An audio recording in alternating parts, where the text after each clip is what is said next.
Jedním z britských unitářských sborů, které stojí za to navštívit, je bezesporu Octagon Chapel v Norwich. To je historické město v hrabství Norfolk při východním pobřeží Anglie. Dnes tady žije necelých 150 000 obyvatel. Vzhled Norwiche hodně ovlivnila raně středověká nadvláda Normanů, což dodnes dokládá překrásná katedrála. I později bylo město hodně formováno kulturou importovanou z Francie a Belgie, kam to přes moře není daleko. Naopak, od anglického vnitrozemí oblast poněkud izolovaly obtížně prostupné močály. Octagon Chapel stojí přímo v centru a je to budova památkově chráněná. V rámci britských unitářských sborů patří k nejstarším a je unikátní i tvarem. Byla postavená podle návrhu Thomase Ivoryho na půdorysu 8 hranů. Tím je zdůrazněn význam společenství jako celku, v němž duchovní není ostatním nijak nadřazen. Více se o počátcích zdejšího sboru dozvíme od jednoho z jeho členů, Roda Weigleyho. Our story begins in 1662, when the Act of Uniformity made the Church of England the only lawful provider of public religious services.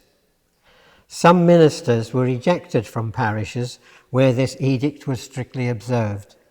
Others resigned. Among the latter was the learned vicar of St. Stephen's in Norwich, John Collinges. He was much respected, and many of his congregation followed him and worshipped secretly. By 1672, his followers had grown sufficiently confident to obtain a license for a place of worship, and in 1686 the present site was leased and eventually a meeting house of brick and wood. In 1753 the meeting house was found to be unsafe, and the then minister, Dr. John Taylor, invited proposals for a new chapel. The new chapel in Colgate was opened in May 1756. Zajímavé jsou i mladší dějiny sboru. V první polovině 19. století patřila k jeho prominentním členům rodina továrníka Thomase Martinoa. Dvě z jeho dětí, James a Harriet, se později výrazně zapsaly do dějin světového unitářství. James jako teolog zásadně přispěl k utváření moderní podoby unitářského smýšlení. Jeho sestru Harriet zase můžeme připomenout jako jednu z prvních spisovatelek a obhájkyni lidských práv. Z konce 19. století se dodnes dochovalo cenné zařízení interiéru kaple. Pozornost si zaslouží zejména vestavěná knihovna se sbírkou cenných historických tisků k dějinám liberálního náboženství a také prostor kazatelny, zdobený řezbami na motivy poezie Williama Blakea. A co dnes? Unitáři z Octagon Chapel jsou jednou z mála britských obcí, která výrazně roste. To je zajímavé i kvůli tomu, že několik posledních let jsou sborem bez duchovního. Nechme teď současné aktivity obce podrobněji představit Gavina Howella, jejího předsedu, a Tori Glinwellovou, která vede jeden z pravidelných programů. Hello, my name is Gavin and I'm the chairperson at the Octagon Chapel. And I'm Tori Glinwell and I'm in charge of membership. So at present we have 56 members here at the chapel. We meet every Sunday from 11 o'clock to 12 o'clock and we have tea and coffee after every service. At present we don't have a minister. All of our services are run by the membership or by invited speakers or guests. Within the next couple of weeks we'll be running an engagement program, very much a small group ministry program, which is very much informal in its setting, and it will meet outside of the traditional Sunday service slot. With that, we have a new service that happens on a Friday, on the second Friday of the month, called Creedless, and that is very much having a core Unitarian message. It's about people coming together in a much more informal way than a Sunday service. So we will have an hour of listening to some contemporary music. There will be a story, and I will do some readings. There's often perhaps 2 or 3 sort of meditation moments throughout the hour. To ale zdaleka není vše. Obec se hodně angažuje i směrem k veřejnosti. S velkým úspěchem pořádá celoroční cykly koncertů vážné hudby a kaple je také oblíbeným prostorem pro obřady. Tyto záležitosti jsou důležitým zdrojem příjmů, které obec pak dále používá na zvelebování svého sídla nebo na charitativní projekty. A tím se dostáváme k další oblasti působení zdejších unitářů, tedy k sociální sféře.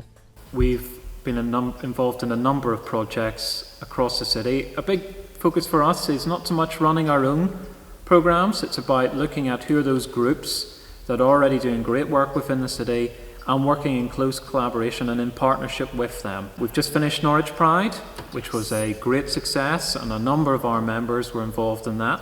Big focus for us, or something that's really important to our members, is supporting asylum seekers and refugees in the city.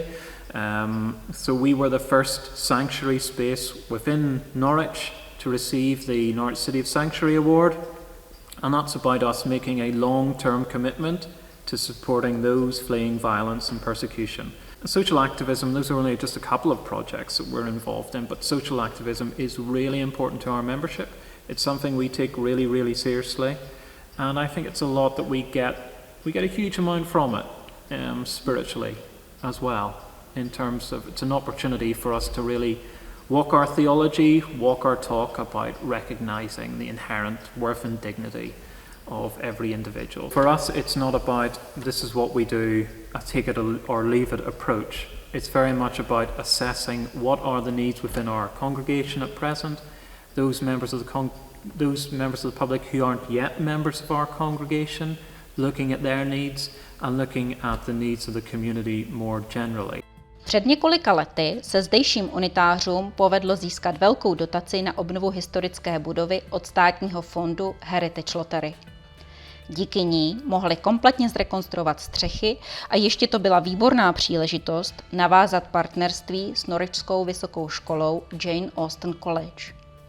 Z jejich spolupráce vzešel unikátní didaktický projekt k dějinám sboru i unitářství obecně. Najít ho můžete na webových stránkách obce. V obnovách svých budov unitáři pokračují i na své náklady. V září 2019 dokončili rekonstrukci další shromažďovací místnosti zvané Martinov Hall, jež je nyní určitou protiváhou historické kaple. Je celé bezbariérová a uspůsobená i osobám se zrakovým postižením. Již dříve sbor upravil krásné zahradní zákoutí přiléhající ke kapli a zpřístupnil je veřejnosti. V současné době na ně navazuje revitalizace další části pozemku. But we have big plans for this area. This area will be completely renovated so it is easily accessible to all members of our congregation and indeed the wider community. And our plan is that we will use this space to bring the community together. We'll have barbecues and social events in this area.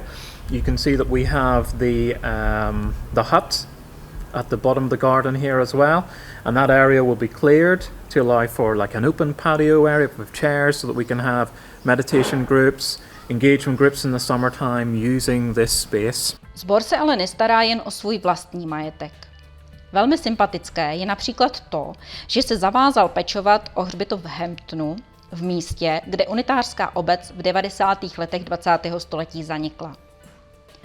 Zkrátka, unitáři z Octagon Chapel jsou semknutou aktivní komunitou s úctou k minulosti a zároveň výrazně zapojenou do práce pro místo, kde žijí a jeho budoucnost.